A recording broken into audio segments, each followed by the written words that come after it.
Hey, you've got this part of the video. You've got the live, unedited edition. Home Gadget Geeks Thursday night. It's the 10th of March, 2022. If you got this any other time than just a few minutes before 8 p.m.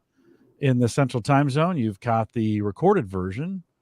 And somewhere in the background, I have this playing somewhere else. So hold on, give me once. I have no idea where that's at. There it is. Okay, good. That is the most annoying when you're hearing the 15-second trailer behind you. So thanks for coming out tonight, checking in the chat room. Some folks I'm seeing out there, some new folks as well. Thanks for joining us, Alex, Brian, Sherwin, Anthony, Ken, I saw a little bit earlier.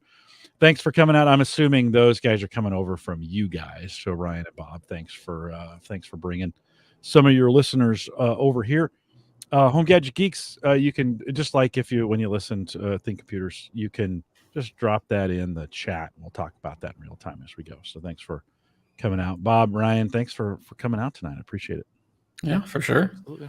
I've got a bourbon. I have a whiskey tonight, a local whiskey from a Soldier Valley Distilleries here out of the Omaha area, actually Papillion, which is a suburb of it. But it's a blackberry that they make every single year, and that's the whole military theme. So you see the bottle looks like an canteen. Yeah. Kind of cool. You can take these back. They take them back and clean them and Nice. reuse them, which is kind of cool. But a really good, smooth blackberry whiskey flavor. Like if you're one of those where you're not a big whiskey fan, but it's hard to come by. It's kind of specialized to the Midwest, but one of those kind of whiskeys, and it's 40%, so it's the real deal, right? This isn't your flavored Kool-Aid.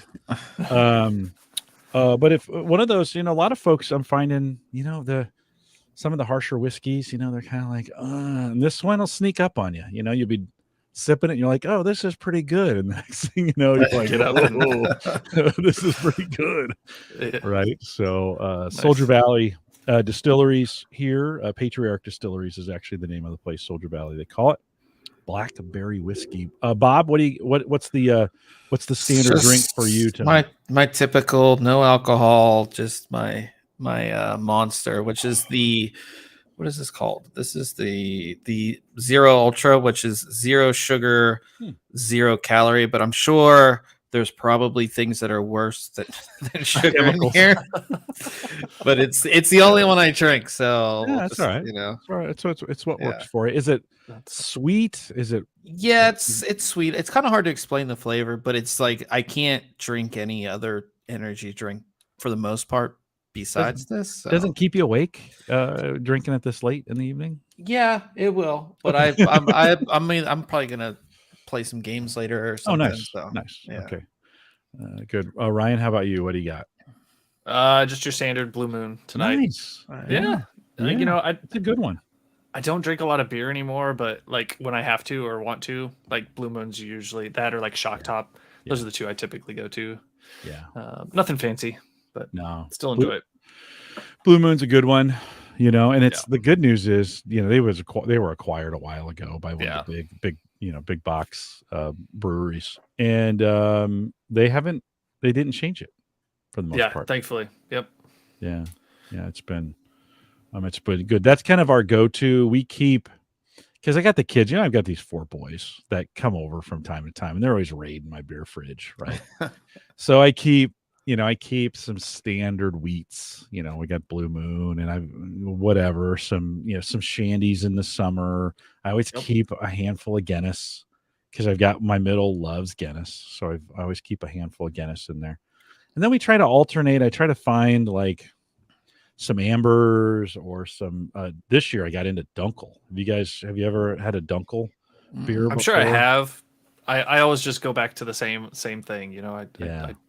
I go back. I did the World Beer Tour with Old Chicago. I don't know if you guys have Old Chicago up there, Jim. Yeah. They had 100 beers on the tour, and I did that a couple times around back in my early 20s, and so I'm sure I've had just about everything. But yeah, Dunkel's like a chocolate. You think like those chocolate stouts that you get, although it's more like a chocolate amber as opposed to being a chocolate stout, and it's just a different. They've all got these different taste profiles. So I've been noticing more of the breweries making more of these dunkels, and I just like to say dunkel.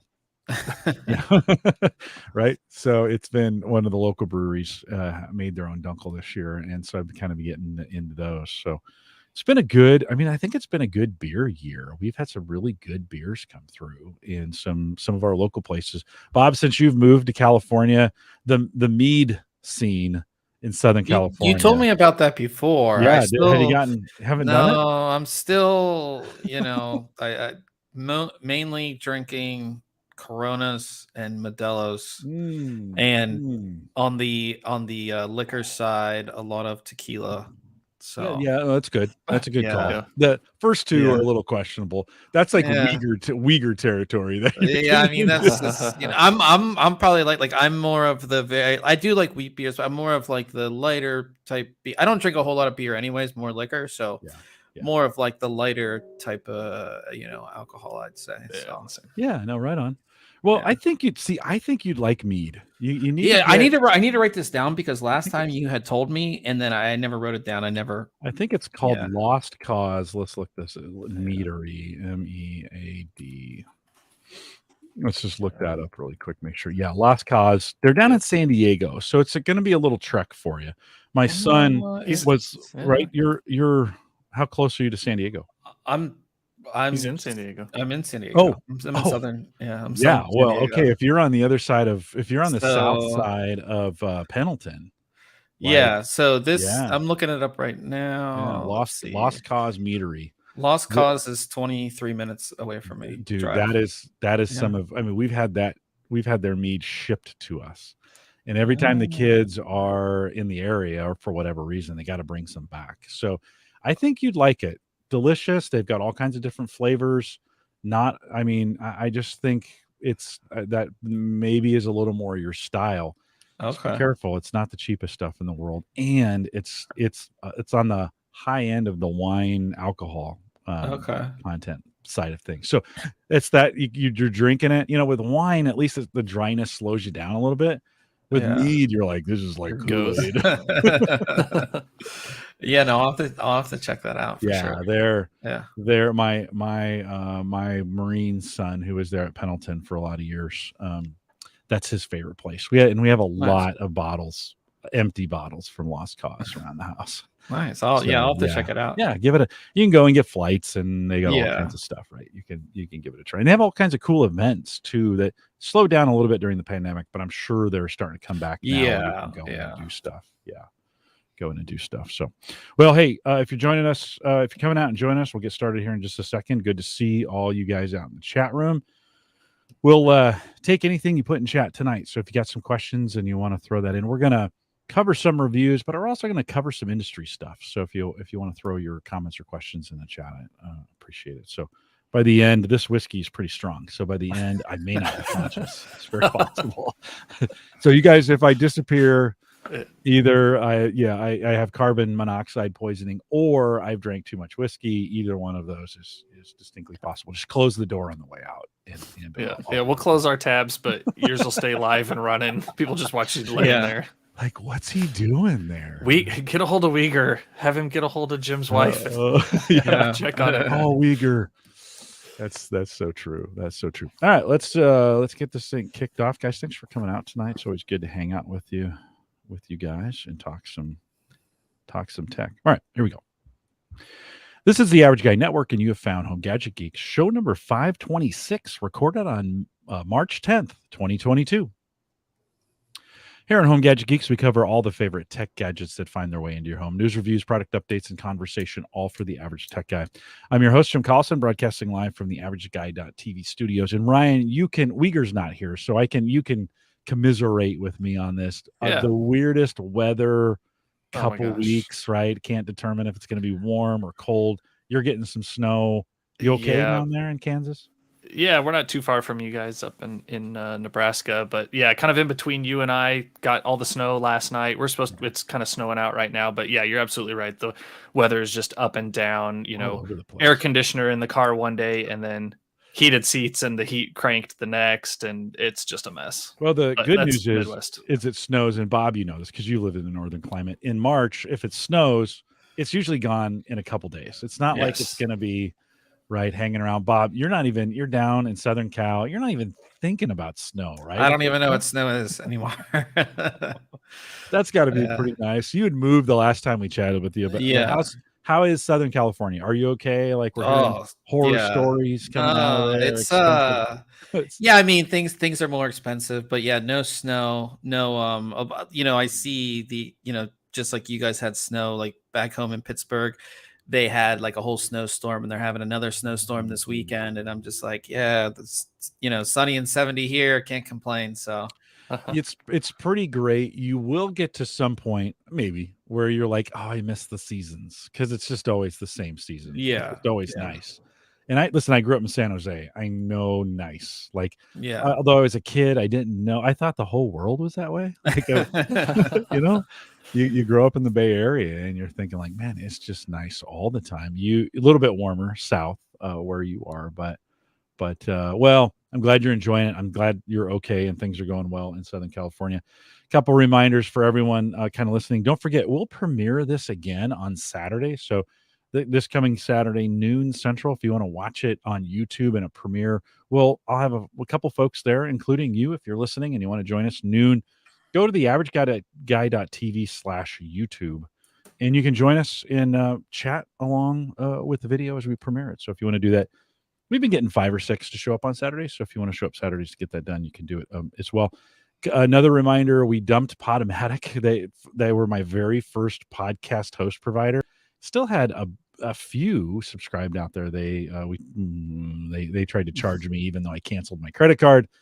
We took care of that and canceled their service. So make sure if you're subscribed, by the time you're hearing this, I've already canceled it. So hopefully you've made the jump over. Big thanks to Marv B, there we go, who joined us last week and with the launch of the IT Business podcast. And Ryan and Bob are both podcasters. They know what it takes to do this week in and week out. And so congratulations, Marv, for getting that launch and success. I mentioned this a little bit earlier, but Bob and Ryan are with us from ThinkComputers.org, and they're kind of my go-to guys when I need like the most expensive computer equipment or peripherals. Like, hey, I've got $1,000. No, that's too little. I got $5,000 I want to blow. How do I get it done? Bob, Ryan, welcome back to Home Gadget Geeks. Thanks for having us. Good to be here. Yeah, it's always good to have you guys. And you guys, let's talk a little bit about your podcast real fast. We might have some new listeners who've jumped in. Bob, give us kind of the rundown. When do you guys podcast? How do they find you? And what do you talk about mostly? So we podcast every Wednesday at, what would it be Eastern time, Ryan? 8:30 Eastern. 8:30 p.m. Eastern time, 5:30 Pacific. And basically we talk about kind of what's going on in the PC hardware world. So our website, we cover PC hardware in the sense of anything that kind of goes inside your computer, graphics card, motherboard, CPU, all that kind of stuff. We talk about, and we review products as well. So we talk about, what we reviewed the past week, and then kind of what's going on in the tech world, kind of gaming as well in there in a little bit too. So Ryan, you want to add anything to that? No, I mean, that pretty much sums it up. Yeah, we have the weekly podcast. And then after that, every week, we usually stream on Twitch for a couple hours. Bob and I'll hop on there, and typically we have another guy that plays along with us. So, some folks will make the way from the podcast to the stream, and just that kind of follows it up. I think that's the unique thing about what you guys do is you do the podcast and then you go game at the end, and that's super cool. So it gives us an excuse to play games. So it's like, sorry, honey, I've got a podcast and then stream for a couple hours. I got to. You don't understand how hard this is for me. And I know this is hard for me to do, but I'm going to go game, and I'm doing it for you, honey. Yeah. Right. Right. Absolutely. Kind of deal. Well, super great. When you think about just kind of overall, post CES, we kind of had you guys on right after CES. I think that was, didn't we? Or did we miss that one? And this is the makeup for it. Yeah, I think we missed. I don't think we were on right afterwards. So let's real quick before we dive into some of the reviews that we have on the site. From a CES perspective, it's been a weird couple years, right? And CES happened. Looked like maybe it wasn't going to happen, but it did happen. Any high points coming out of that? And now that we've gotten a couple months away from it, CES is so much hype, right? And then some of those things don't ever actually happen. From some of the hype or some of the high points, Bob, anything you saw there that you think will become a reality this year that you're excited about? Not so much on the PC side of things, honestly. Yeah, well, There wasn't everything that was kind of announced at CES. We kind of knew about for a while. I think more. I'm a big fan of Rivian still, and they should this year I think be finally shipping. So that's the that's truck, right? the electric Yeah, truck. the Yeah, so truck. Yeah. that's pretty cool. But yeah, no, on the PC side of things, we didn't get any major announcements as far as what we look for is like new graphics cards or new CPUs, and we really didn't see any of that stuff. On the desktop side of things, we saw like a minor refresh on a lot of that stuff, but nothing that's going to be groundbreaking and new. So it kind of was, at least for me, was just like a little dull. You know what I mean? Yeah. Yeah, Ryan, anything you'd add? Nothing too crazy. I know there was the one product I think that got a lot of attention was a Samsung curved monitor that was like their 55-inch Odyssey, and it like is just enormous. 55 inches in general is huge for one screen, but then the fact that it can rotate and go to a vertical orientation, right, and the way they were showing that and how that can benefit you depending on your workload and your work type was pretty cool. But yeah, not the CES we're used to. Hopefully next year, I'm hoping things can hopefully get back. Oh, I never want to go back to Vegas. I don't have any. I just cover it from afar. It's just like, no, I think I'm done with my Vegas days. That 55-inch monitor, I think I tweeted. You guys might have tweeted, or did you guys cover that? Was that a yeah? Okay, we had an article on it. Yep, and I think you did, and I picked that up, that to me too was a big. I'm a monitor guy. I mean, I love monitors. I could.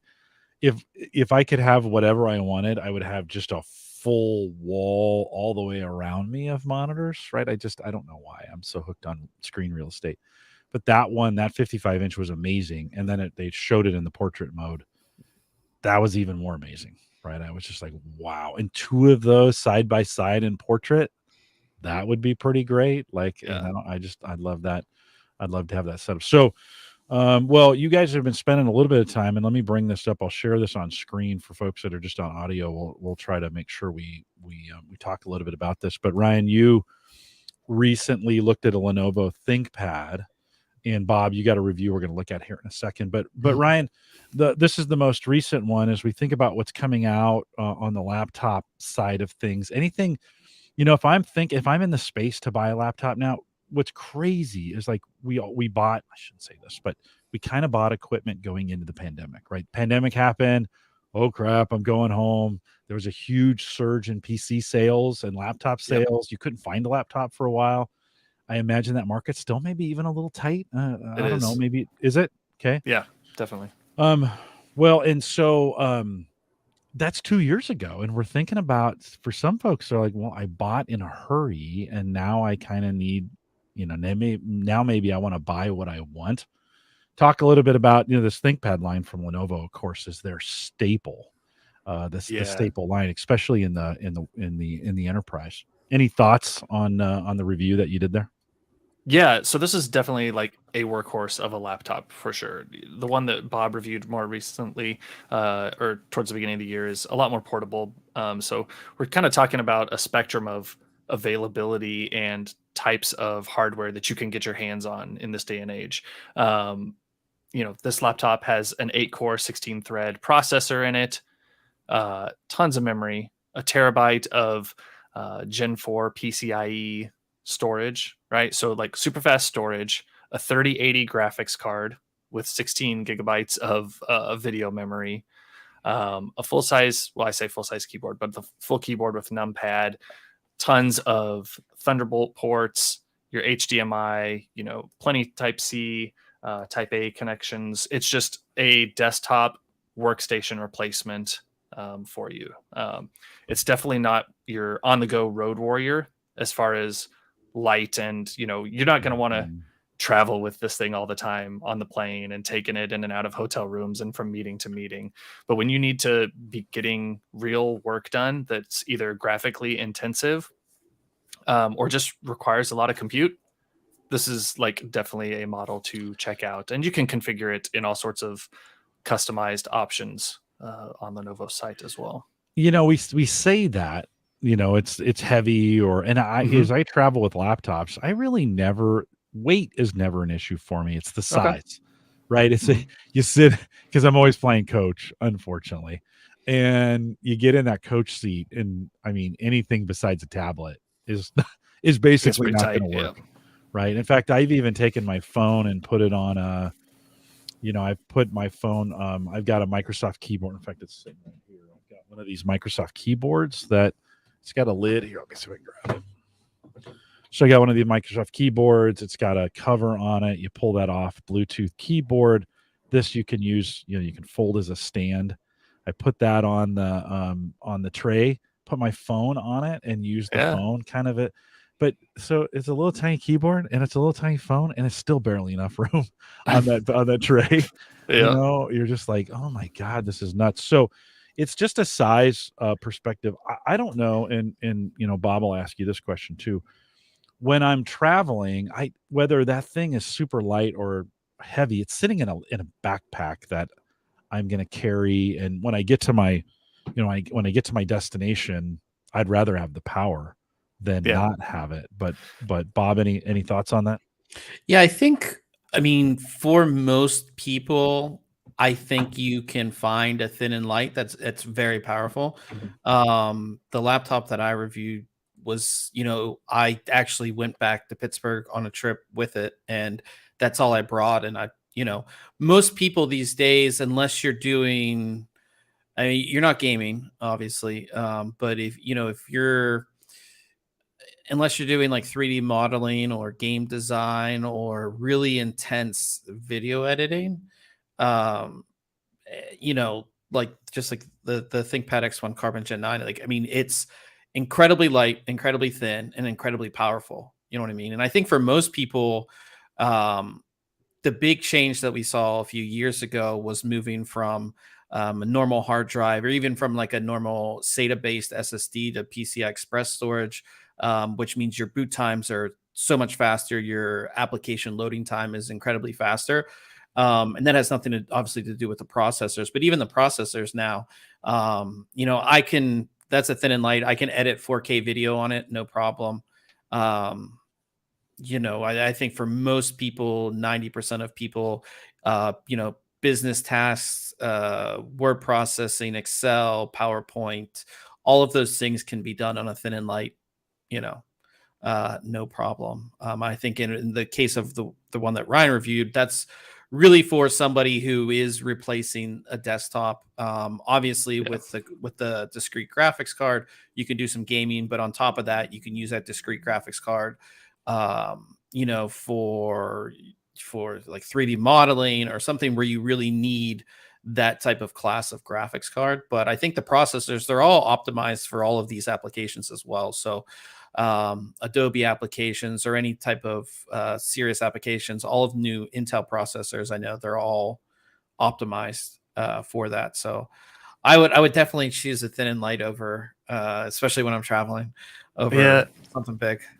And one of the other differences, like on your Carbon that you looked at, was the memory on there that comes with it is soldered, right? So that's how one of those ways that they can get away with making it a little thinner and lighter, right? They don't have to have the manual attachments to keep the DIMMs into the motherboard. Whereas on this laptop, it's got 4 slots, and I can pop those out and replace them and configure it, you know, in the future. Oh, I found that 16 gigabytes or 32 wasn't enough, and I want to go up to 128 in there, you know, things like that. So you've got some of that handoff as well to think about. But I think Lenovo's got a great product, especially in this ThinkPad line.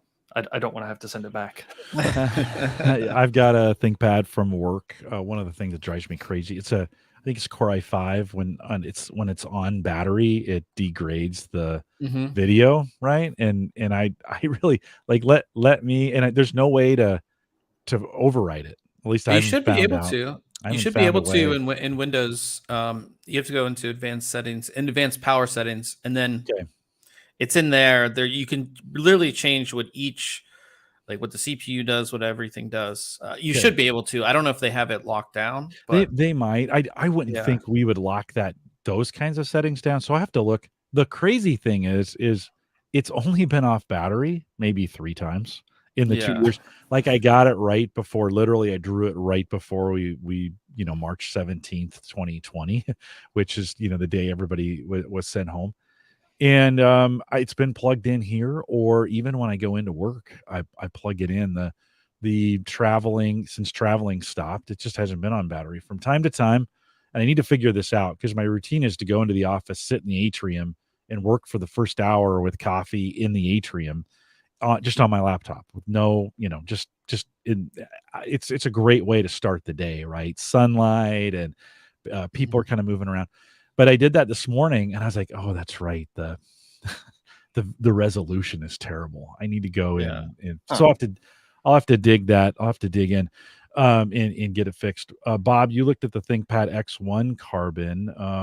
You were looking at, Ryan, you were looking at the ThinkPad T15G, and then Bob in the chat says, Jim, I should check out the X1 Nano, think 13-inch X1 Carbon.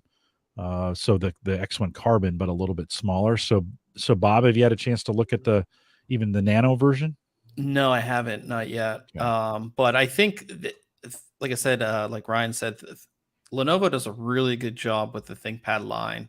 On top of, thin and light and powerful and all that kind of stuff, all the ThinkPads have, because they are made for business, they're made for travel.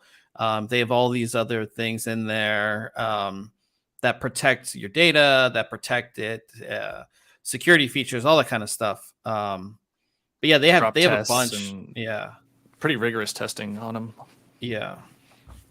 But no, I haven't had a chance to take a look at the X1 Nano yet, but I'll have to send them a request out there so I can take a look.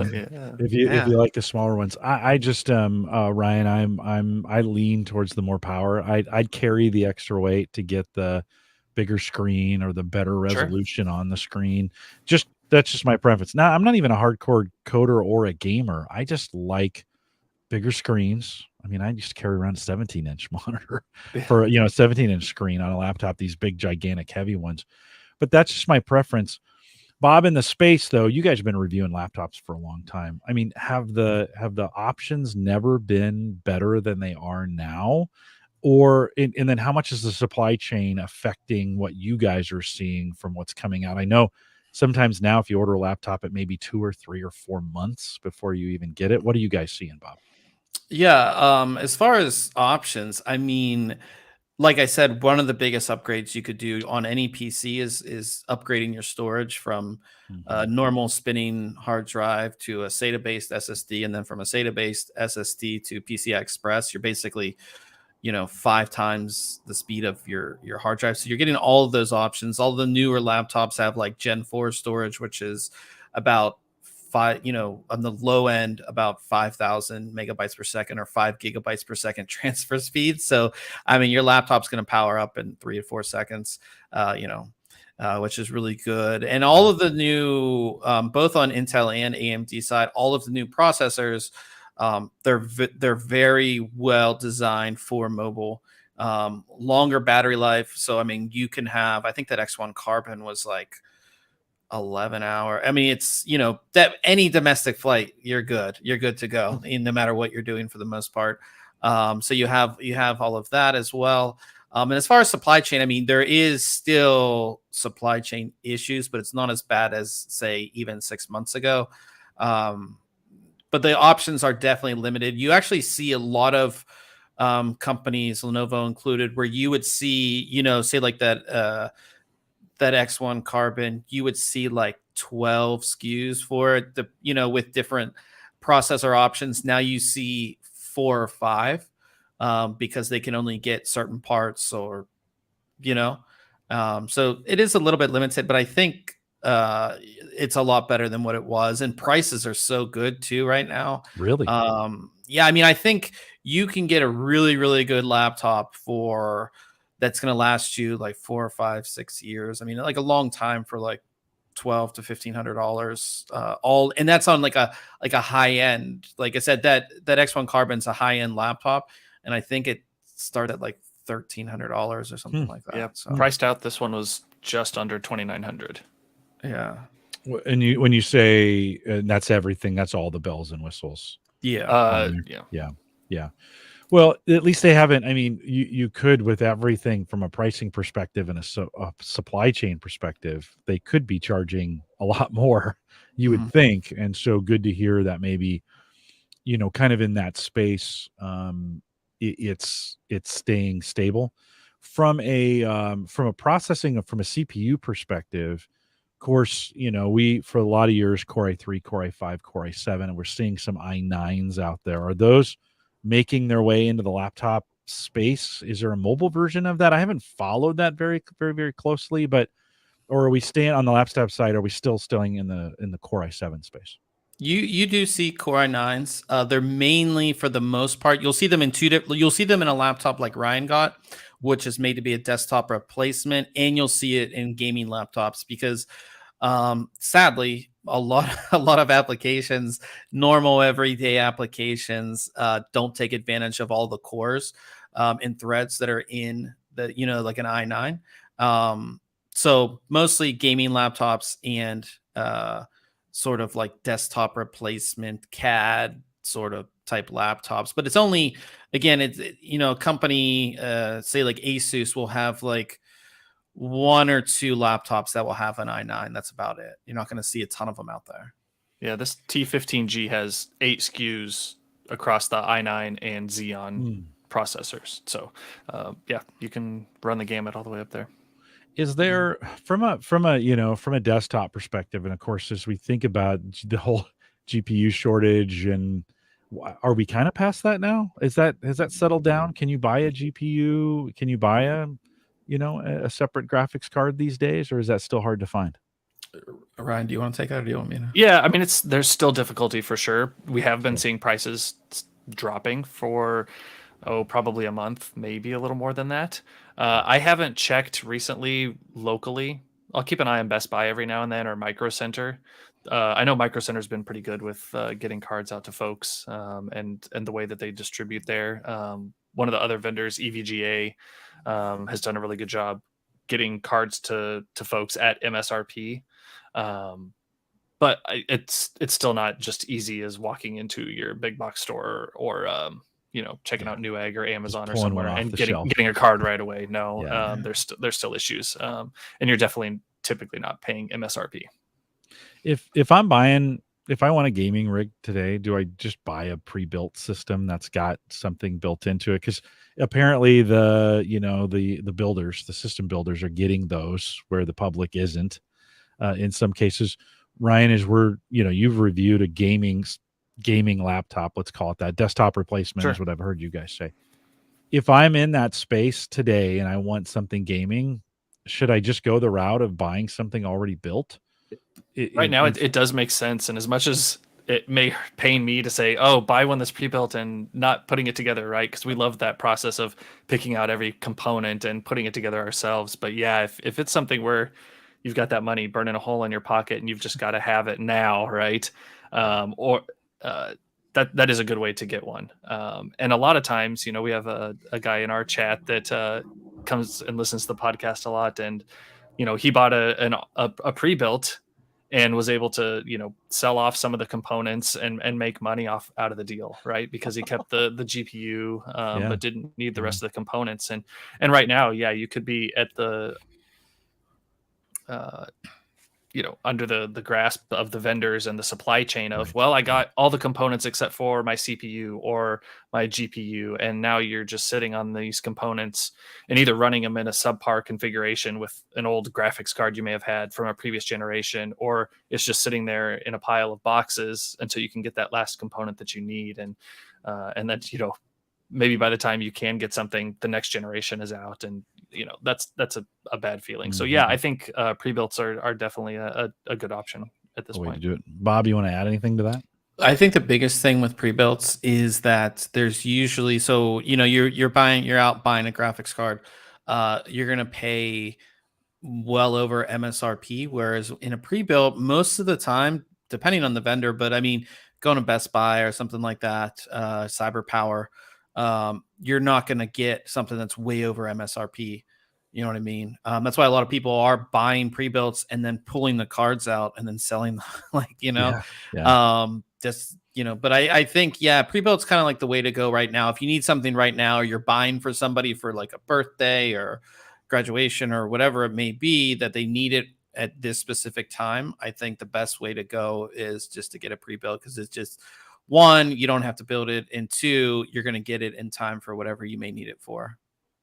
Bob, do you think the laptop replacement gaming rigs that are coming out now are sufficient to game on for, in most cases, for folks that are gamers? If I really wanted to get the best of both worlds and be like, yeah, I want something I can take it along with me, are we to that point where these laptops are good enough to do all the normal gaming that everybody else does? I would say, yeah, from a power perspective. It all depends on the resolution too. So, if you're gaming at 4K, maybe not. I think the biggest thing that comes down to is temperatures. I mean, even in our review that Ryan did, I mean, that laptop got very hot. So that's kind of the main thing that you really worry about when it comes to that. But as far as power wise, the RTX 30 series from NVIDIA is excellent as far as, running a lot of games these days with, the highest end textures on and all that kind of stuff, especially at 1080p, 1440p. If you're a, 3070, 3080 mobile version, you should be pretty good on that front, getting over 60 FPS in most of those games.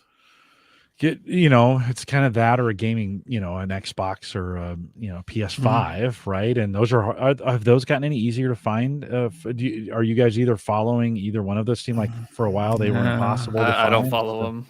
Okay. Yeah, I don't follow. I think they're still pretty difficult as well, especially the PS5. I think the Xbox might be a little easier to find. Yeah. Joe says he got an email from EVGA the other day, and Impulse bought another 3060 Ti. So Joe, whatever you're doing, keep doing it. Those may be the kind of the way to get it done. I did hear that is opening up, so they're not as impossible to find kind of as they once were. You guys also review a lot of motherboards, and of course, I think we've seen some pretty good jumps in the manufacturing and the. I mean, I look at the motherboards now, and they're like race cars. Like they've got all kinds of great stuff on them. Has in the 2 years during the pandemic, and Bob, I'll throw this question to you first. Have there been some leaps in the technology going into the motherboards? And if I've got a PC, I might, you give me a hard time because I've got older equipment that I work off of. I stretch my stuff out for 10 or 12 years. If I was thinking post-pandemic here and I maybe want to build a PC of my own, is it a good time to jump in and get that done? Yeah, I think we're still the two biggest things that I would say, on the Intel side, we have new Z690 chipset. And then on the AMD side, we've had X570 for a while. Both were even gigantic leaps from the previous generations.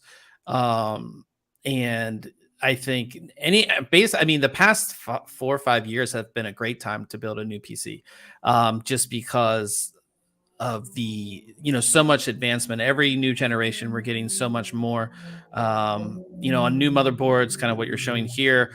Like you said, they look amazing. But the biggest kind of advancements, not only in computing power from the CPU perspective, but just on the motherboard itself, we're getting, PCI Express storage across the board. Like that board you're showing has 4 PCI Express slots on it, which means you can install 4 tiny M.2s. You could basically build a computer without even having any 2.5-inch SSDs or big spinners in there. You could do that all on the board itself.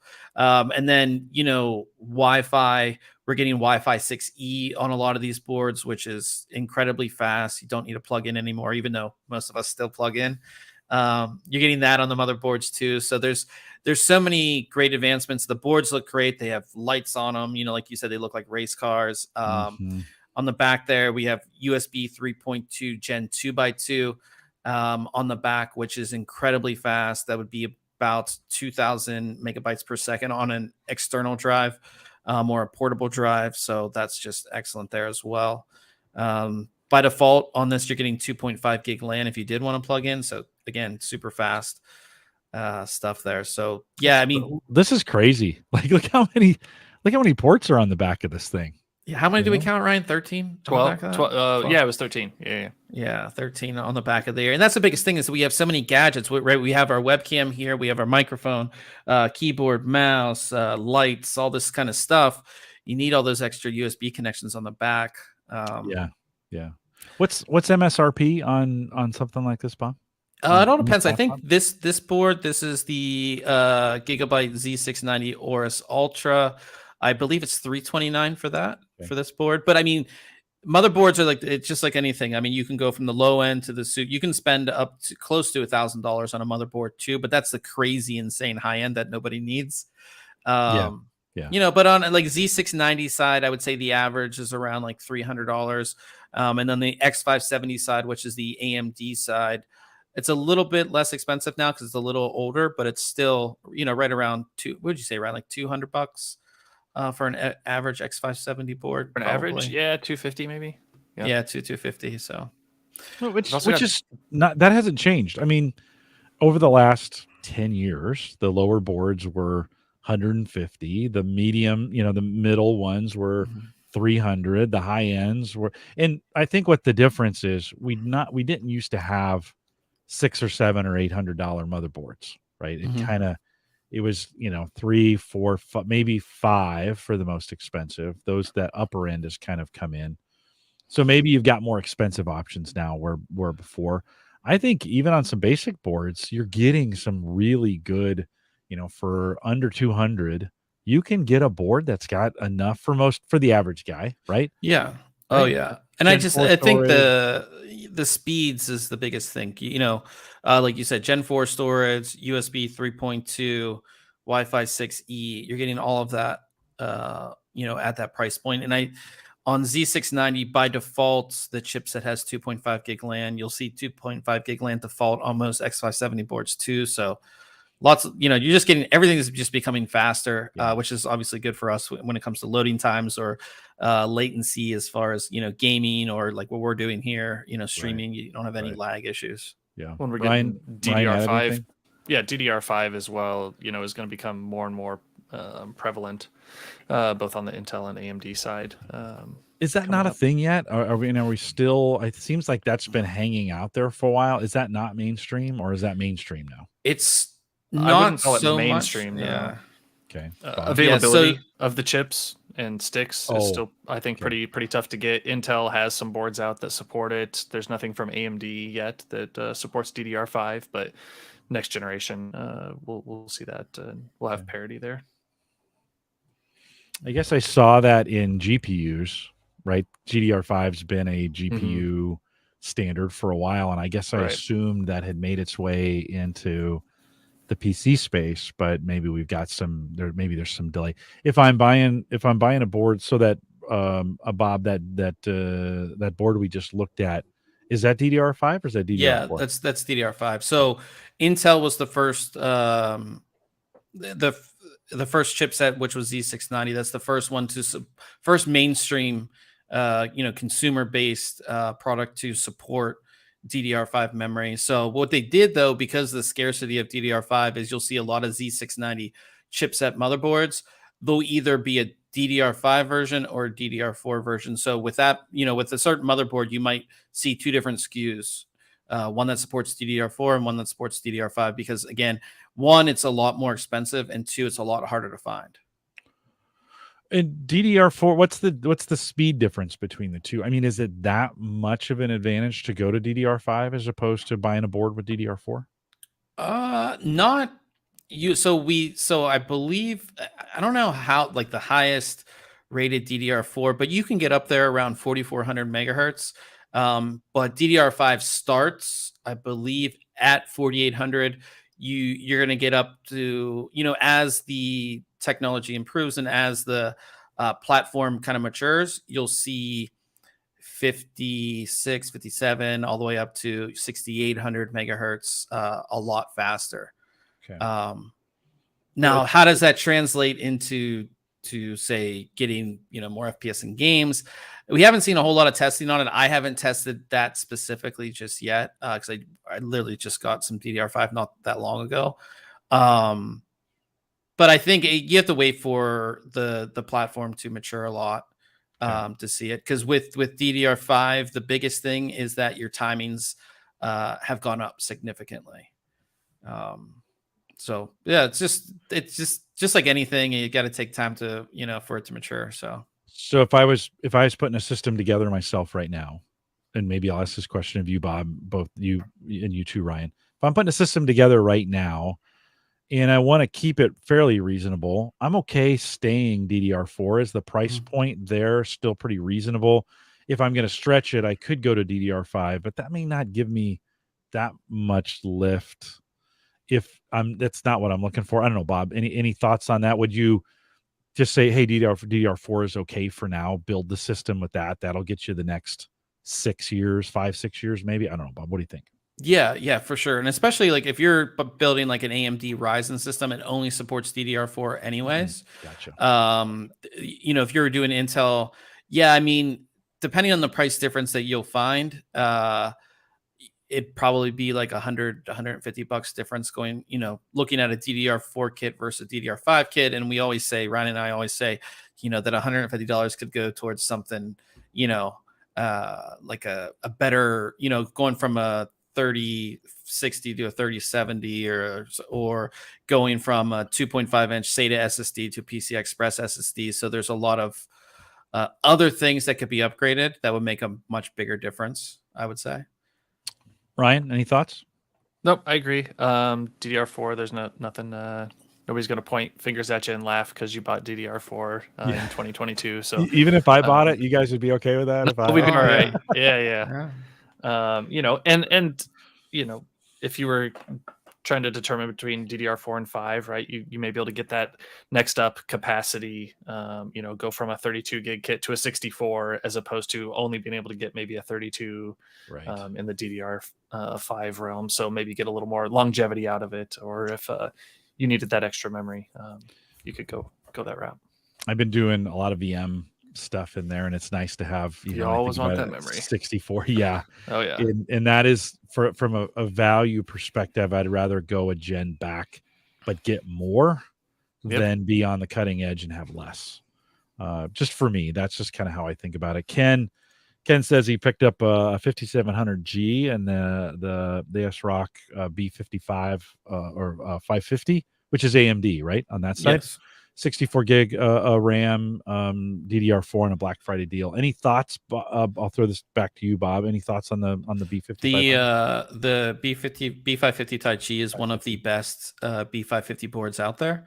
So definitely awesome pickup on that. And the 5700G has built-in graphics. So if you're not, you don't need a graphics card right away, which is nice. It's one of their APUs.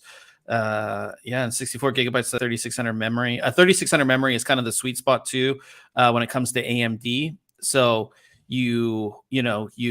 it's right in that performance spot, good performance spot when it comes to AMD. So that's a sweet little deal that he got there, especially if it was on Black Friday, I would say. Yeah, Bob does have a full review of that motherboard out on the site. I do. 11 pages. So yep.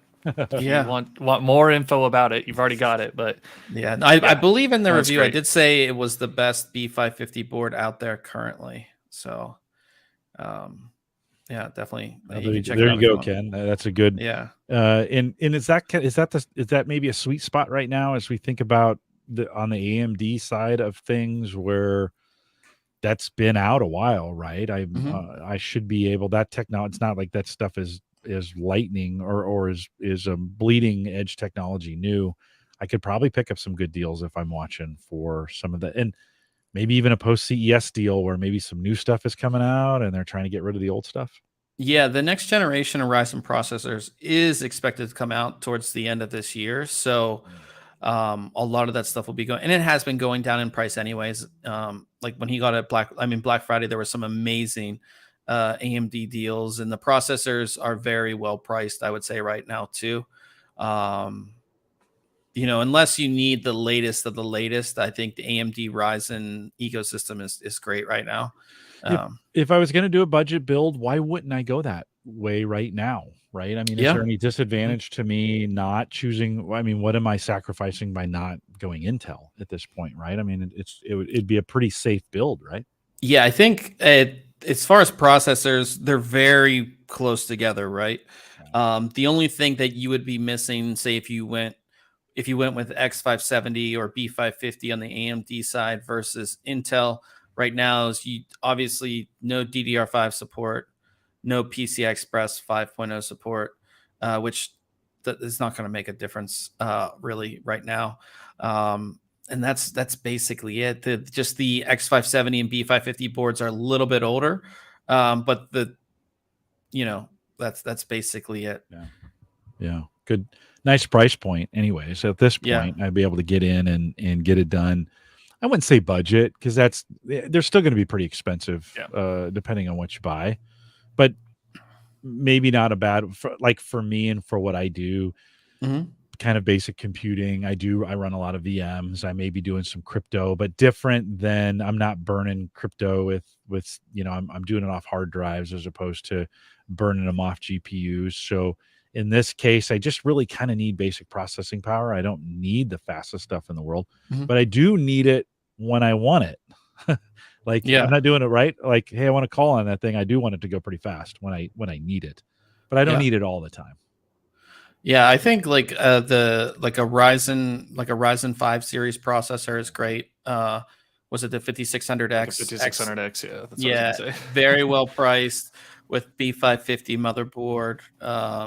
And yeah, you'll definitely be set. Yeah, I think it'd be a good replacement. The boards I'm using now, again, they're coming up on 6-7 years. I've gotten a lot of run out of them. They do what I need to do now, but I am kind of thinking through like, okay, what's the next one that I need to build? And I kind of take that philosophy of I'm probably buying last year's technology where it's still okay, but I'm not paying for the bleeding edge.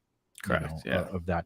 Would you on the AMD side? So Ryzen 5, does that equate to a Core i5, or is that why it's done that way? Yeah. Is that AMD doing that kind of on purpose? Is that the way it works? Yeah. That's basically why they did that. Okay. Yeah.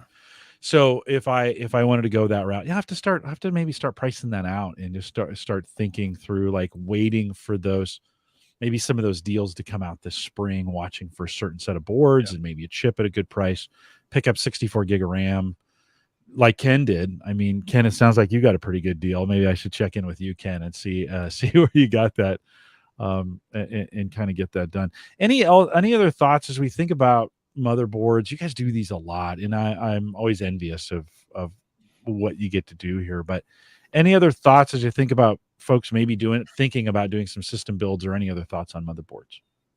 Ryan, you can take that one if you want. Let me think here.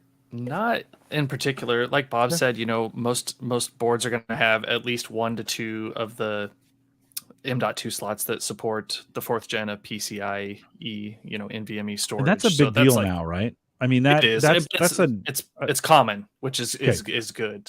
So you don't have to worry about getting a board that doesn't support it. At one point, we were at that point where it was, this actually only supports SATA drive in an M.2 factor, right? And so folks would going that route and not getting the performance they thought they were going to get. So just making sure that you get the best storage for your board. I mean, boards are so nice. Like you kind of mentioned that even the lower end boards have so many of the great features, the great wireless, the fast USB. A lot of the times the main differences are how's that cooling on the power processing for the CPU and some of those additional lighting features, things like that, where, if you're not overclocking the CPU and don't need that extra headroom, those lower end boards can really be an awesome, not necessarily budget board, but affordable option if you don't need that higher end feature set.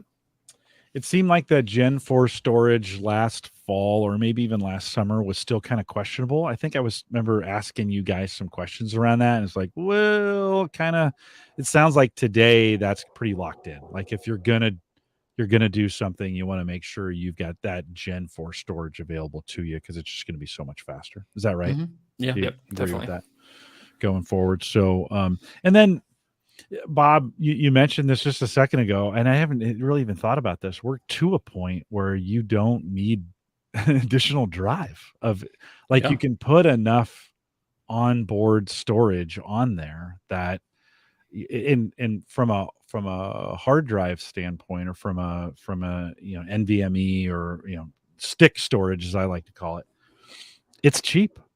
Yeah. Or it's cheapish, right? I mean, that storage is still, even with everything getting out of control, we're still seeing 1 terabyte for like $90, and 2 Yeah. terabytes for under 200, right? I mean, that's pretty reasonable, right? Yeah, I think that's probably the biggest change in the past 5 years or something like that would be, getting that storage that's so fast. That's one of the biggest things that increases your startup time when you hit that power button on your computer, or loading a game or loading an application or any of that stuff. It's so instant now. And I think for people who need a ton of storage, you can get that external drive. That's what I would recommend to a lot of people who don't want to have the spinning drives in their system. Just get a big, like 10 terabyte external USB drive. I have a 20 terabyte one up here. It's just, that's for all my cold storage that I rarely, access. It's just, old stuff on there. So, well, with 2.5 land coming out, like we may be to this point where, again, if you need any extra storage, it's really just going to the NAS, whatever you've done there, and just leave that there. And then you've got, maybe a 1 terabyte stick for your OS, and a couple 2 terabyte sticks for whatever you want to keep local. At this point, maybe even just 1 2 terabyte stick for, we have cloud storage too, which is, affordable, and you can access it anywhere too. So it's like, if you have all these, old photos, or, most of my old storage is like photos from my old phones or whatever, just throw it up on cloud storage and just kind of be done with it. Yeah. No, right on. You guys also do a lot of case reviews, and we've talked about that in the past while you've been on here, Bob. I'll throw it over to you. When we think about cases today versus cases in the past, whatever that is, are you seeing any changes to them? Are they getting, or what are they adding to them? Or are they just getting, better colors, more RGB lighting, and holes all over the place? But from a case perspective, what's changed on cases, or has it? I think the biggest thing that we've seen is proper airflow.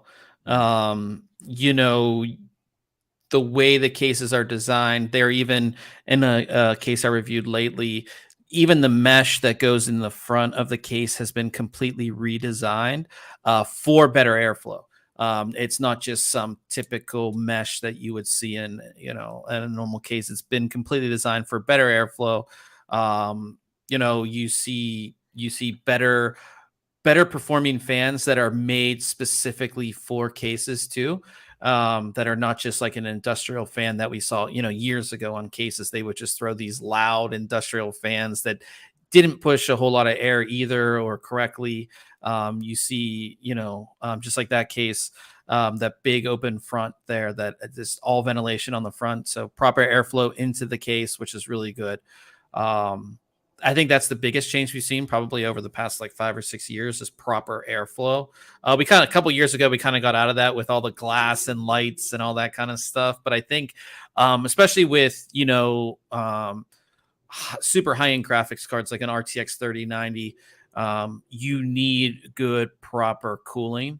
And these, all these newer cases, especially from this company is called Fractal Design, they make good, proper cases with proper cooling, to keep those components nice and cool. Because even almost every 3090, if you're pushing it, it gets really hot, no matter what, unless you're water cooling it. All of the cooling systems from aftermarket card makers, they're still not that great, and it sounds like the card's going to take off into space because the fans are spinning so fast. So having good airflow throughout your case is one of the most important things.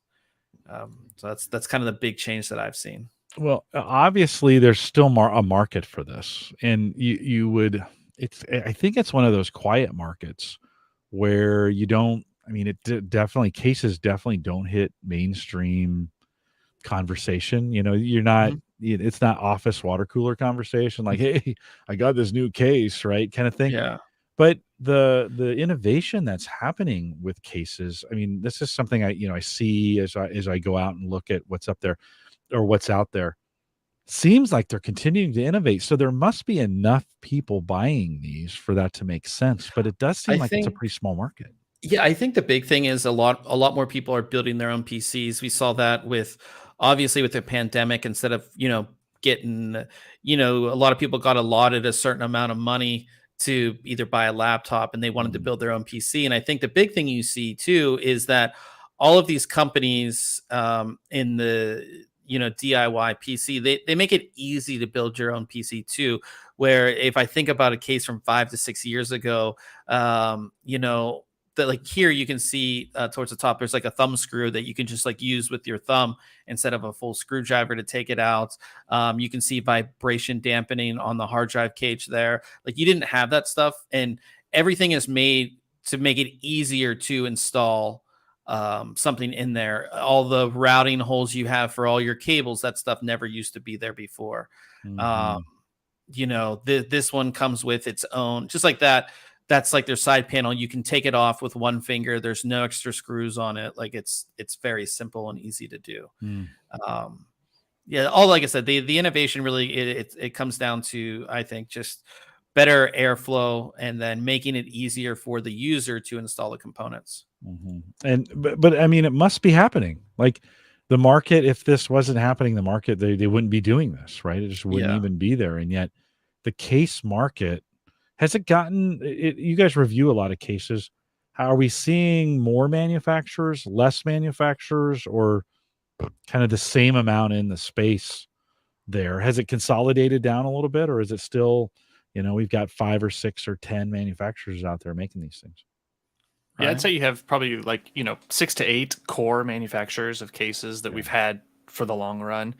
And then, you've got a couple outliers here and there that are smaller. They either market niche group of folks, either that small form factor group that is it Jay that comes on the show every now and then, and he's always Mhm. doing those really compact builds, right? So there's that group of Yeah. people that want the Yeah. most power they can get in the smallest form factor. So there's those more boutique shops there, and then you've got your high end builds that all aluminum and maybe some more glass to them and just higher end features that you're not going to get on your standard 6 to 8 major case manufacturers. But a lot of those big players have made large advances, like Bob said, in making building easier, routing cables more logically, doing things to make the build cleaner and just more efficient. And I'll kind of tag onto that whole glass thing.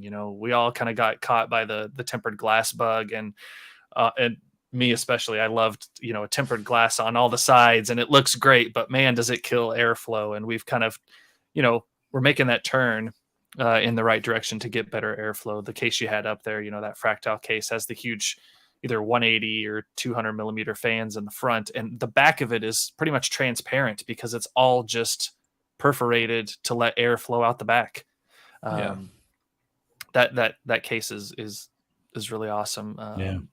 And not is this like 100 and 150, I 170, think something like that? if you scroll down, it's in the review. I think it's That'll be 150, 149. Yeah. 149 for the normal. You said for the normal versions, and 169.99 for the version with the two With the two ARGB RGB fans. Yeah.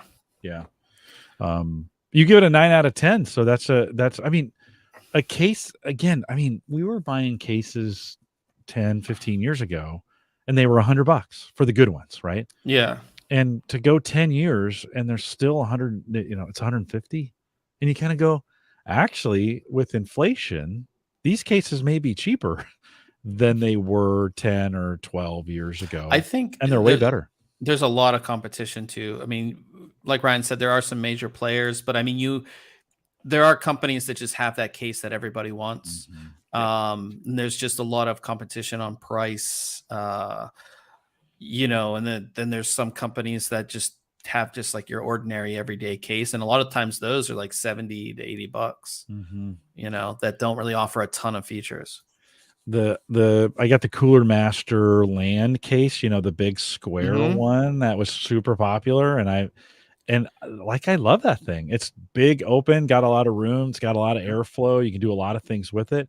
Even today, if I put a new board in there and I wanted to get a pretty tall cooler on it, or if I wanted to water cool that, or do some active cooling on it, it would fit in there, do just fine. That's a great. You got room for hard drives. In fact, I had that case for about 6 years before I realized on the side there's a space for more hard drives in there that I had never seen before. I'm like, this is a great case. That being said, there are some great cases that are coming out that are just They look great, and I think what I hear you saying, they function better than they used to, maybe as well, right? Keeping things cool.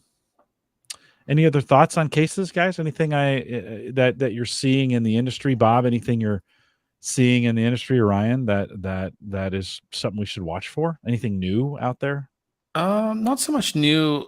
We are seeing, just like we talked about with motherboards with connectivity, you're seeing a lot more, your front ports on your case or your top ports. We're seeing USB 3.2 Gen 2x2 on the front, which is very new. That's a Type C port and Type C as well. So instead of getting the USB A port, you're getting a Type C port now. Which is definitely a plus if you do any type of. I have a ton of portable hard drives, so I just love having the fast storage, right there. Besides that, no, I mean, I think. Go ahead, Ryan.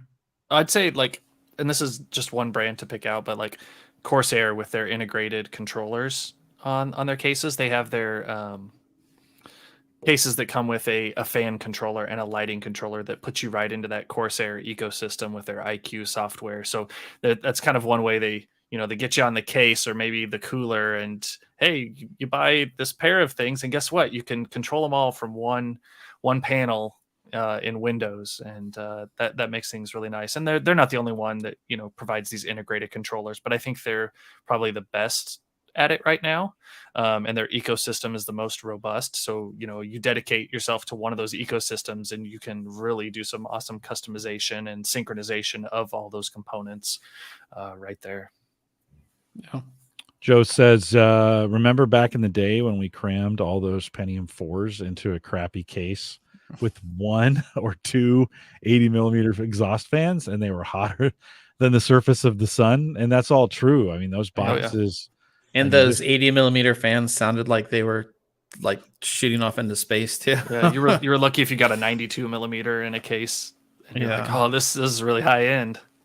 Well, and those early Pentiums, right? Bob says, remember those first Pentiums were not cooled properly. They burned holes in the motherboards, or you take the case, you take the stock fan off, and there'd be a brown, there would be a brown mark on the top of the chip itself where it burned. You're like, oh man, that thing got hot in there, right? In those early days. Yeah, we've come a long way from those early from those early cases. And yet I've got a couple older cases that I've retroed. Ryan, you helped me get some new fans for some of my older cases that are fantastic, right? They improve the airflow in them. They're super quiet. I think it was with the Noctuas, was it? Or it was either that or Be Quiets. No, it was the Noctuas that I went with. And they're great. I mean, they're just great fans. So you can't, even if you've got an older box that you might really like, and I've got a couple of those I really like, you can go in and retrofit them with some pretty good cooling to kind of help do that in that space. There's a lot of great help for that. And I think there's a lot of great peripherals in that space that are coming out to help with that, right? And so you don't, although I tell you now, every time I have you guys on, I start thinking oh, I need to build a new computer. Oh, super good. I've caught the bug for sure. I mentioned to this, both Bob and Ryan, I mentioned this to you guys early on, and we're not going to dive deep into this topic, but I got to talk about it from an Apple perspective, right? Because back early in the year, I guess this is last year now. So I've had my Mac Mini M1. I got bit by the M1 bug. That's the first real processor that I gotta have this thing. I gotta see how this thing works, right? So bought that pretty quickly after it came out with it. I'm probably $1,000 into that thing, right? Well, with the announcement of the Ultra, which is basically, we won't get into the technical details of it, but it's basically just two M1s kind of, put together and optimized to work really well. I was looking at that new box, that the Ultra box, and it's like $2,000. And all of a sudden you kind of go, well, I bought an M1 for $1,000. I could get 2 of them for $2,000. They'll probably give me some trade in on that. Why wouldn't I go with an Ultra, right? At this point, I don't know. Do you guys have you from that? Listen, I know you're heavy on the Windows side or on the PC side of things, but is that enticing at all to you guys to think about? I mean, Mac is really doing, or Apple is really doing some things with their processors. I think, well, we talked about it a bunch. I mean, I think that the M1 was a great leap for them, not only in terms of processing power, but to get out of the Intel ecosystem. And when you're designing hardware and you have full access to the hardware, it allows you to optimize things the way that you want to. And I think for Apple, the M1 has been amazing. And I think the Ultra now, a lot of people who are in the Apple ecosystem, they want a desktop PC, but they don't want to pay like $20,000 for the Mac Pro. That's just super. Most people don't need that. And the M1's powerful enough to do a lot of a lot of Apple people are very video editing type, designer type people. But they want something that's a little bit better than like the laptop. So they have this Ultra now, which I think is a very good price range for what it is for the Apple crowd. And I haven't looked at, I know what they said about performance, but it seems like it's going to be great for performance. It's going to be what a lot of the people, again, who don't have $25,000 for a Mac Pro, they're gonna go to this thing, and it's gonna be like the PC they have for 5 or 6 years, I'd say. Right. Yep, kind of a PC type of unit.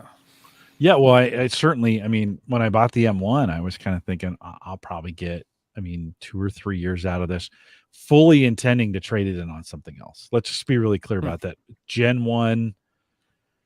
Like, okay, this isn't probably one I'm going to hold on to forever. Now, I know that sounds weird to you guys because I hold on to everything forever, but this was one I intended to think, okay, I'm now in the Apple ecosystem. They give some pretty good trade-in cost, trade-in value when you go to bring their stuff in. It's one I'm gonna seriously look at. I took the no interest payments on the Mini. Why wouldn't I? It was free money, right? You stretch that thing out. So it's paid for, and all of a sudden you're like, well, maybe this is the move to the Tesla. I'm going from the M1 to the Tesla and getting the Ultra, a step up. I'll probably be able to get that thing for around $1,500. Do the same kind of deal, put that on payments, and run that out for a year on their money. And then they've said, and I saw this. I was reading up on this on your site. And I forget who wrote this article, but he said that the Ultra will not need any new, like they won't have to optimize your software because it'll see it as a single processor on it. And so again, that's kind of cool for me because I'm like, okay, I'm not waiting. I've been waiting for Mac to kind of optimize. Every month something new comes out. Okay, optimize for the M1. That'll work day one. So all of a sudden I'm kind of thinking like, well, maybe it's time, Daddy needs new shoes. Yeah, no, it's exciting. And I think, again, for people in the Apple ecosystem, the past couple of years have been pretty awesome as far as performance wise. It always felt like, they were just a little bit behind the ball as far as performance. And then their optimization was really based on Intel because that's what they were running before. Right. And now they have control over all of that, which is a good thing. So. Brian in the chat room says, he says, I was a little surprised they put the M1 on the iPad Air. I understand for the iPad Pro, but to put the computer chip on the Air was a bit surprising. And, I think they're trying to get that everywhere, right? Just make that the standard. That's their silicon. That's their, that's their flagship, right? I think that's what they're leading out with. And I think as we see with the Pro and now the Ultra, they're going to double down on this. And have I seen like an M2, some discussions? Have you guys, is there? Yeah, we've seen some rumors about that. What it's and what do you know about that, Bob? What have you what have you heard so far? Obviously better performance. There are some rumors about more cores, even a I guess they would say a desktop chip that would be like a more like what you would see from Intel and AMD as far as like like a 16 core chip, but that's just rumors. Obviously I think or Apple designs for mobile first for laptops, because that's their what they sell most of. So I think when we see an M2, it's going to be obviously designed for mobile first, and then you'll see, just like we saw with this announcement, something more for the mid-range desktop. Ryan, any thoughts? It makes me. I always go back to, do I need an iPad? Do I need an iPad? And now that I've got, like Brian said, that chip's now there, and I don't need the Pro, so it may make sense for me to grab one now. Bob says maybe they overbought the M1 or overproduced in this case, and now they're shifting to the next gen. I do. I mean, certainly having that, creating their own CPU, being able to write the software for that, I mean, that puts them in a perfect position to be able to do it. And I have been more than happy with my M1. Like, it is, I ran a Core i7 for a lot of years, and it was a great PC, super stable, 4700 chip, the workhorse of that generation. I think it's a third or fourth generation, so it's pretty old. Today, it still does a great job for me with VMs and just kind of stuff that I don't need super powerful stuff for, but it's still a workhorse. Like, if you were to ask me, I mean, that's some of the best money I ever spent was on that chip, and it's lasted me a decade at this point, and I'm still running it hard. Like, I run that thing hard every single day on a stock cooler, and it does great, right? So the M1 has been equally, for me, it's been that equal workhorse, right? I run a lot of video out of it. I run a lot of audio out of it. It continues to get optimized. But now this new Ultra has got me thinking, like, maybe now I get in this hamster wheel of constantly, instead of buying and holding, where I buy and upgrade at some point to where that matures out, and then the newer stuff, because you're getting two. This is definitely two M1s. It's not just one, it's two, right? And so it seems like it'd be pretty cool to go with. So I'm gonna have to take a look at the math on that one. That's one of those where it's out now, so I can, I think the 18th, today's March 10th, and I don't think it releases till the 18th. If Wieger was here, he would definitely have me talked into this. Oh yeah. I think a lot of people tried to pre-order and then they got pushed back to, I forget when their dates got pushed back, but you might be able to walk in the store and get one, but I'm not in a hurry. I don't have to have it, but it would make sense from a just kind of a workflow in that ecosystem standpoint. I guess I need to see that M1 should still get me quite a bit on a trade-in, I would think, and then compare that to the two, look at it at the payments with the free money, and just kind of go, okay, let's do this thing. That was such a great experience with the M1. I'm like, why wouldn't I do that again? And just kind of see how it goes. So maybe I don't have a new, Intel or even an AMD chip in my future, but maybe I've got that M1 Ultra. You're working towards a hardware as a service type of purchasing model. Kind of. Well, I mean, some, and they keep giving you, or kind of taking the phone approach to it, Ryan, in some sense, absolutely. right? I just bought the M1 a year ago. I mean, so never know. Gents, thanks for jumping. It's always great to spend time with you guys. I always spend money when I'm done with you, which is super great. Bob, what's coming up is when you think about some of the reviews that you're doing, what's coming up at thinkcomputers.org for you, and what do you have coming out, or what are you going to be reviewing?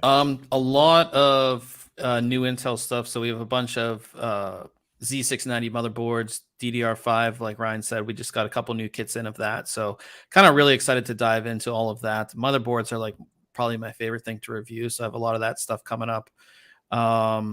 that's kind of like the main things we have. New keyboards, mice, all that. Some storage things, but a lot of motherboards for me, which I'm pretty excited for. Keyboards have gotten fancy. Like all of a sudden they went from industrial to super cool, crazy stuff, right? I was looking at the keyboards of some of the stuff you've reviewed lately and was like, wow, this is, RGB into the keyboard for sure, right? Oh yeah. Yeah, pretty interesting if you're a keyboard, if it's important to you. No surprise here. I'm still using an Apple keyboard that's probably 20 years old. So, yeah. What are you showing there, Bob?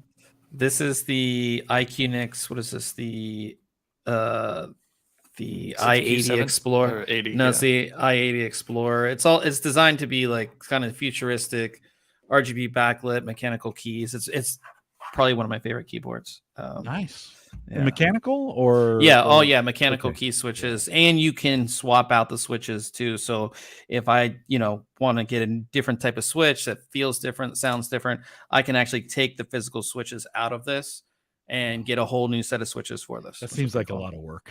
Oh yeah, it's a lot of work. That just seems like a lot of work. Like that's an afternoon for me. I might need a nap in the middle of that. Like I'll get through 26 of them and then I need a nap. Yeah. So Ryan, anything you got on your plate coming up? I kind of cover, not random items, but I've got a mechanical keyboard in from Cherry. They're probably the most popular Switch manufacturer. They also make full keyboards. So I have a low profile mechanical keyboard from them I'm reviewing right now. I have an external sound card from Sound Blaster, an all-in-one liquid cooler from Cooler Master, and then a full chair from Cooler Master as well that I'm taking a look at. So just a couple random items in the pipeline there. Some great stuff. I think what you guys review is really just perfect for the listeners of Home Gadget Geeks. So if you're listening to this and you haven't subscribed to what you guys do on a podcast, head out. What's the easiest way? What just go to thinkcomputers.org and they can subscribe. Everything's there. We have links for a podcast, YouTube, RSS feed, all that kind of stuff. So it's super great. It always seems like I've got an evening podcast for work or something else when you guys are podcasting. I try and jump in when I can, and always great to catch up with you guys. But I think from an audience perspective, if you're listening to this show, if you haven't added it to your podcast player, you probably should, because it's like, if you've liked tonight, you're gonna like what Bob and Ryan do on a weekly basis. So make sure you get subscribed to that as well. Gentlemen, thanks for coming out. Hang tight. Can you guys stay around for a few minutes afterwards? Sure. Okay, we'll do a little post show. If we didn't live chat room, if we didn't get to your questions, we had a lot to talk about. We'll have you repost them in the post show. A couple reminders on our way out. One, we are live here every Thursday, 8 p.m. Central, 9 Eastern. If you want to join us, just about every week we're doing it. I'm taking a few more weeks off these days, but just about every Thursday, we'd love to have you come out and do it. Big thanks to Mike Wieger as well. He's out for the week, and so we'll have him back next week. So if you're missing him, he'll be here. Big thanks to Christian Johnson over there at Maple Grove Partners, secure, reliable, high-speed hosting from people that you know and you trust. If you're starting a website or you need to do something along those lines, Christian can take care of you.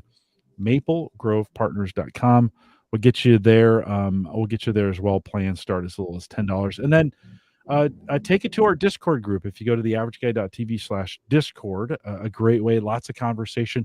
I know you guys have a really active Discord group as well, right? Is there an easy way to get to that group if folks wanted to join you guys on Discord? I believe it's just thinkcomputers.org/Discord. I should get you in there. Yeah, great. So if you haven't jumped into the Discord groups, I know your group is great. I'm in it. I stalk you guys there, just seeing I can't even, like, some of the things you guys talk about. I'm not even in the same category. But if you want to get really technical in there, or conversations about the reviews for you guys, that'd be a great way to jump in and get active in that group here pretty quick. We are live, like I said, every Thursday, 8 p.m. Central, 9 Eastern, out here at theaverageguy.tv live. Thanks for coming out. For those listening live tonight, Tony, thanks for tweeting. You're always good for a tweet or two while we're doing the live show. We'll be back next week. With that, we'll say goodbye, everybody. Gents, anything chat room wise that any questions we didn't get answered, or based on anything we talked about, any questions that you want to ask Bob or Ryan, before we go? Did you guys see anything in there that was of interest from a chat room perspective? Thank you. Are you guys interested? Bob's talking about, Microsoft, got big on the Surface side of things, on the hardware side of things, and it seems like they've kind of let off the gas on. I on haven't. Yeah, I feel that way. Yeah, I think Apple is at the forefront, but I do think that the services are great for what they are. Yeah. I've heard they're very, very good. I haven't used one extensively myself, but I've heard really good things about the Surfaces. Yeah. No, I think they're great hardware. It just seems like Yeah. they've let off the gas a little bit. Yeah. Brian says I think they'll be updating and pre-ordering the iPad Air tomorrow. So hopefully that'll be great, trading in his iPad from 2018. I do have an iPad Pro. Yeah, you just bought one pretty recently. Like but it was an older one because my friend he works at a high school where they give them out for free, and then they have to decommission them. And I got it for an extremely good price. Nice. But so I use my iPad is just for the playing. It's like what I use it for. So just perfect size, and I can play videos or whatever. And I got a keyboard for it too, so I can be productive on the plane. And I just use my phone on the plane. I've got a 12 Pro. I like that little keyboard you showed. That was pretty sweet. Yeah. That thing's pretty awesome with the cover. Yeah, it's old. Like I've had this for a long time, but it's just the best USB keyboard that I've ever had. Yeah, that thing is cool. I like that. It's super. It's it's one of those products from Microsoft that you like. This is actually really good, and they probably sold 10 of them. They did a terrible job marketing it or whatever. But I have found on the plane, especially for what I'm doing, I don't watch a lot of movies when I did travel, but for email productivity, my phone was fine, and as long as I had a keyboard, I could crank through email and get that stuff done. So that's why I never bought an iPad, because my iPhone was good enough, at least for what I was doing, and it worked just fine. I still don't have a huge need for a tablet. Like my current tablet's sitting above my monitor, and it's in a, I have a Fire tablet, like a 7 or 8 inch, whatever. And it's permanent weather. It's a permanent weather station. It just has the weather on it all the time. Yeah. It's just mounted and it has the weather running 24/7 on it. I just don't have a need for a tablet. I could see how on a plane, I guess maybe if I was traveling more and I wanted a bigger screen, that would be the way to do it for sure. Yeah. Right. Yeah. I like I said, I like I wish I could. I don't have it in here, my iPad, but it's the perfect size, and the screen's I think big enough for for everything. And I still travel with a laptop though. When I get to the hotel room, if I need to do some work, it's always on the. I should upgrade my Nexus 7. This thing's ancient. It's like 2011, 2012. Does it keep up? Like when you're using it, is it still fast or is it pretty slow? Horrible. Like I use it to monitor like my Twitch stream and our off to the side on another device to make sure audio is coming through and all that. But yeah, it's not horrible. Like they've long stopped actually updating it, but it doesn't do a horrible job. It's like the Fire tablets. They're terrible. Like you get them for nothing, but they're terrible. Yes. You're like, don't buy from Amazon. Don't buy Fire tablets from Amazon. I think if you have kids, maybe that's about it. Yeah, for sure. Yeah, for sure. That's a good. Yeah, you're right, Bob. That's a perfect place for them, is for the kids, because they don't. Well, they will, but they don't get as frustrated about speed as we just did ours this at Christmas. Got them the latest. Why isn't this working? Yeah. In fact, I even bought one of those for this Fire. I bought one of those really beefy protectors. Yeah. Thank you. Yeah. Thanks for that. Yeah. And it's worked great, but I said again, I've kind of made it just a permanent weather station at this point. It's great for that. It's in the right spot, and I can see what temperatures, what's coming up, those kinds of, because I'm a weather fanatic, right? But so I'm not enticed to buy an iPad or the Samsung equivalent, or to have a tablet. And I've got a Surface Pro 3 that I use for the home automation stuff. It's the perfect, like the touch screen is perfect for Home Assistant in doing all the things that we do here. So it's kind of the Home Assistant dedicated device. It's crappy for everything else. But so that's kind of, I guess that's my tablet too, right? That would be the touch, kind of the touch tablet that I use. But from a modern, or for even from a work perspective, I would never want to go to a touch screen for work. I tried with the iPad for a while. I got the keyboard and but the way the app, the iOS works, it just wasn't conducive to what I would be doing. I could do it, like email and everything was fine, but like working on the website and doing some other stuff, it just, because I was like, I'm just gonna get an iPad and then I don't need a laptop, I'm good.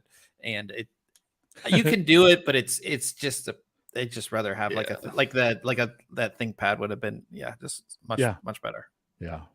I would have wanted the one Ryan reviewed as opposed to the one that you did. But I get that's it's crazy that it's really not about power or efficiency. It's more about screen size for me. Like I just want the bigger, faster, and I'd be okay carrying the extra weight on it. Yeah, it's like 6, I think. So it's hefty. But but I throw it in the laptop. I mean, I throw it in my if it's in your bag, sure. And I don't feel that difference. For a while, I was carrying 2 laptops. You know, I had the work one, and I was carrying a Surface with me as well. And I was traveling with both, and that was dumb. But I did it. Bob says his buddy called these Amazon Fire tablets the dumpster fire tablets, and that's probably pretty true. I mean, they're okay they kind of have their purpose for what they're doing. Well, guys, I'm going to need to now spend some time researching. One, I'll have to look at what an AMD build it's going to cost me if I was going to put one of those together. Although, I may just do the Mac thing and be done with it. That's an easy. What do you think, Bob? What do you think if I was going to do an AMD build and I was thinking about, 32 gig of RAM, and 64 probably wouldn't be that much more, another 150 or $200, right? Maybe for that. But if I were to do an average AMD build with, fairly standard storage, pretty decent case, I'm probably, the right cooling, I'm probably 1,000 or so into that, right? At this point, or would it be cheaper? It depends on your graphics card. That's true. That's the whole thing is the graphics card. And I don't game on it, so I don't need one. I think this is where I get away with it because I don't need to spend another $1,000 on a graphics card, right? Yeah. So if you're not doing discrete graphics card, I think you could get an APU that has the integrated graphics, and I reviewed a couple of them. You're not going to do any kind of gaming on it or anything. Just so this. Just this.